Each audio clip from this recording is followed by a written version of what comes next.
स्वर्गीय महान पिता, धन्यवाद प्रभु आज के सुंदर वचन के लिए जो आपने हमारे जीवन में दिया। प्रभु आज के वचन के द्वारा हर एक को ब्लेस करें, आशीषित करें। खुदावन यीशु नाम से मांगते हैं, आमेन। हम पढ़ेंगे परमेश्वर के वचन से यिर्मयाह 15 उसका 16 वचन। जब तेरे वचन मेरे पास पहुँचे तब मैंने उन्हें मानो खा लिया। तेरे वचन मेरे मन में हर्ष और आनंद का कारण हुए, क्योंकि ये सेना के यहोवा परमेश्वर क्योंकि ये सेना के परमेश्वर यहोवा मैं तेरा कहलाता हूँ। हालेलुया। यहाँ पर यिर्मयाह कह रहा है कि मैंने जो परमेश्वर का वचन है उसे मैंने तब खाया जब मैं और तेरे जो वचन है मेरे अंदर हर्ष और आनंद का कारण हो गया। यानी कि वचन को खाया उसने तो उसके अंदर आनंद आ गया। और कई लोग वचन को पढ़ते हैं और पढ़ने से आशीष आती है, हमारे बंधन टूटते हैं।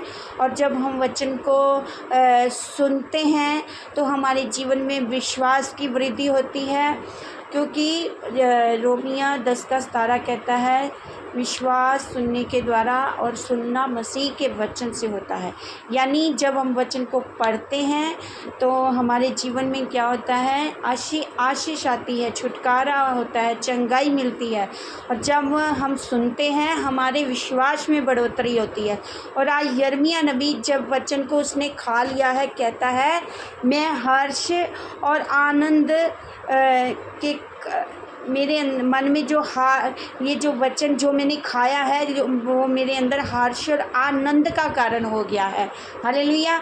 इसलिए कई लोग ना ही वचन पढ़ते हैं, ना ही सुनते हैं, ना ही उसको खाते हैं, वो कोई भी कार्य नहीं करते। जब हम वचन हमारे जीवन में नहीं होगा तो हम पुराने कामों में वापस चले जाते हैं, हम पुरानी ज़िंदगी में वापस चले जाते हैं, पुरानी आदतों में वापस चले जाते हैं।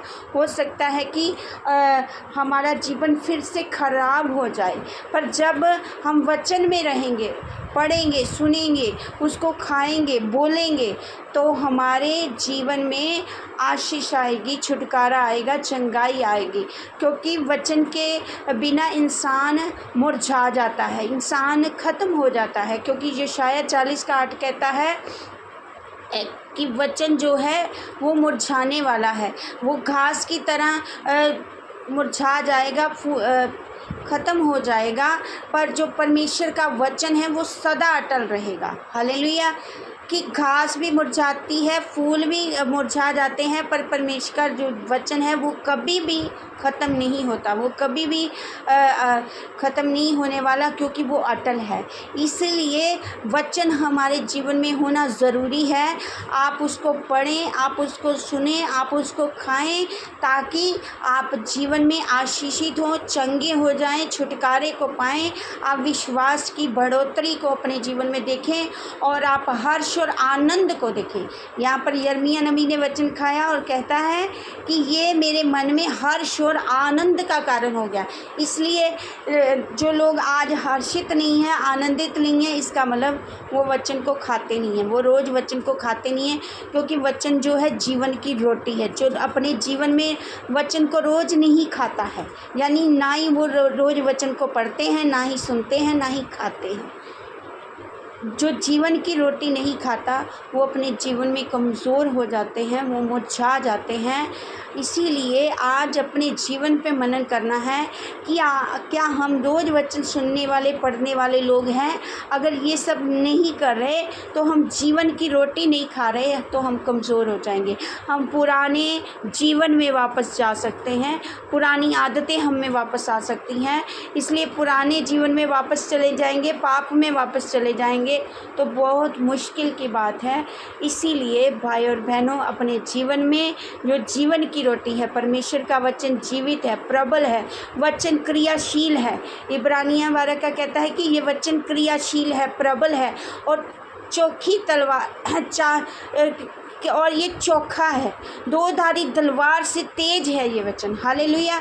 यानी वचन हर तरह से काम करता है, बशर्ते कि वचन हमारे जीवन में रोज़ आना चाहिए। हमें वचन पे चलना होगा, वचन पढ़ना होगा, वचन को खाना होगा, क्योंकि ये जीवन की रोटी भी है, ये प्रबल भी है, ये क्रियाशील भी है, ये चोखा भी है, और वचन ही है जो हमारे जीवन को बदल सकता है। इसलिए वचन को अहमियत दें, वचन को पढ़ें, वचन को सुने, और वचन को रोज़, जिस तरह हम खाना खाते हैं अपने जीवन में, जिस तरह 3 समय हम खाने को अहमियत देते हैं, वचन को अहमियत दें, ताकि हम घास की तरह, फूल की तरह मुरझा ना जाएं, क्योंकि हम रोटी के बिना जीवित रह सकते हैं, वचन कहता है, पर परमेश्वर के वचन के बिना जीवित नहीं रह सकते। हालेलुया। इसलिए खाना खाएं, वचन को खाएं, जैसे हम समय सिर खाना खाते हैं, वचन को ज़रूर ग्रहण करें, क्योंकि वचन कभी ना ख़त्म होने वाला वचन है। ये जीवन की रोटी है, जीवन देता है, क्रियाशील है, और वचन के द्वारा हर्ष और आनंद हमारे जीवन में आता है, चंगाई आती है, और वचन के द्वारा ही विश्वास की बढ़ोतरी होती है। और आज ये वचन ही आपके जीवन में अद्भुत कार्य करे, आपके बंधनों को तोड़े, आपको चंगाई से भर दे, आपको छुटकारा दे, और आज का वचन बहुतायत से सबके जीवन में अद्भुत कार्य करें। आमीन। सबको जय मसीह।